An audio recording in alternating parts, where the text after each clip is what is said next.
Bonjour, on est le 1er avril, il est environ 17h, j'ai pas pu venir plus tôt donc il n'y a pas beaucoup d'activités sur les ruches, c'est pas le sujet dont je voulais vous parler aujourd'hui.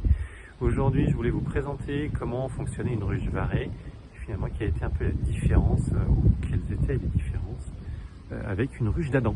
Donc je vais vous montrer ça en quelques minutes pour que vous compreniez bien pourquoi l'association a installé des ruches varées, en l'occurrence des ruches écologiques qui ont quelques petits rajouts. Donc je vous montre ça tout de suite en 2-3 minutes. On y va. Donc la ruche varée, globalement, vous la voyez là, il y a ici un élément qui fait 21 cm de haut et environ 27 de large. C'est un carré, ça fait 21 de haut. Et en fait, elle va être constituée que d'éléments identiques. Donc ici, on est, je dirais, à l'avant de la ruche, il y a l'entrée pour le trou de vol. Il n'y a pas de ruche dedans pour l'instant, il n'y a pas d'essaim. Mais on voit ici que cet élément ici et celui-là sont les mêmes. Et si on regarde sur celle-là, par exemple, cet élément-là et cet élément-là ont les mêmes caractéristiques, ont la même taille. D'accord? Et ils ont la particularité d'avoir ici des tasseaux sur le côté, des deux côtés. D'accord?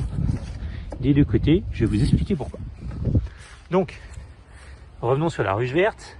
Elle est constituée d'éléments, et on peut en empiler jusqu'à 5 ou 6.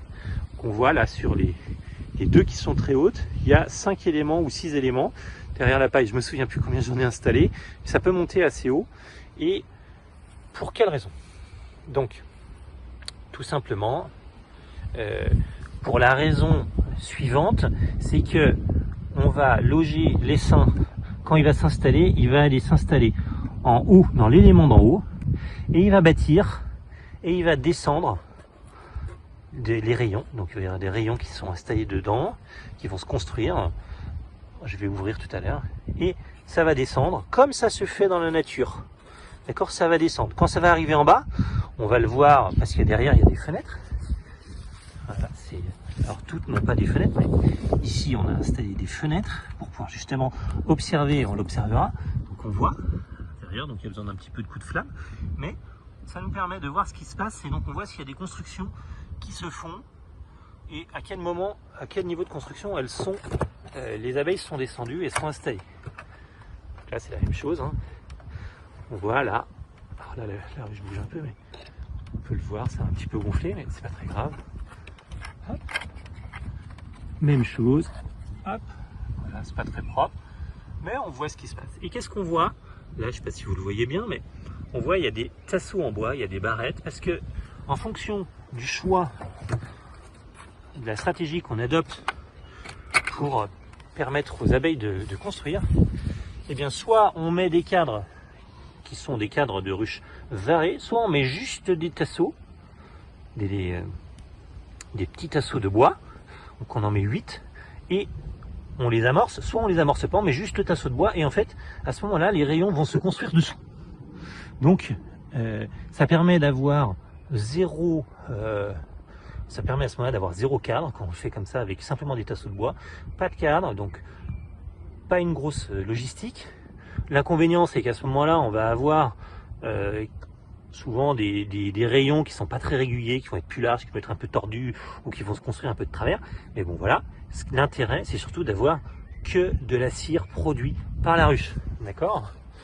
Donc que de la bonne cire, et pas de parasitage dans le cadre, comme on peut en avoir avec des larves de faustène qui viennent se loger dans les interstices, ou bien du mauvais gaufrage, de la cire gaufrée qui contient des parasites, comme je l'ai déjà expliqué sur la vidéo sur la cire.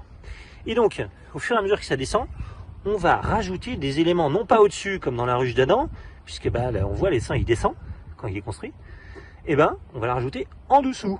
Ce qui fait que pour ça, on a besoin de mettre un outil qui va être ici, j'ai un gerbeur qui s'adapte et que je vais placer derrière la ruche. Je vous montrerai quand je ferai l'opération. Et il va soulever l'ensemble. À ce moment-là, on glisse un ou deux éléments en dessous en fonction de la marge qu'on veut se donner. Et les abeilles, à ce moment-là, vont continuer à descendre. Et on développera comme ça l'essaim vers le bas, comme dans la nature. Et quand on voudra récolter, on récoltera les éléments d'en haut. Donc quand il va y avoir la récolte en mai, sur les grandes ruches, on enlèvera des éléments d'en haut, où il y aura eu stock de miel, et le couvain il sera descendu, il sera bas, puisqu'il est en train de se construire.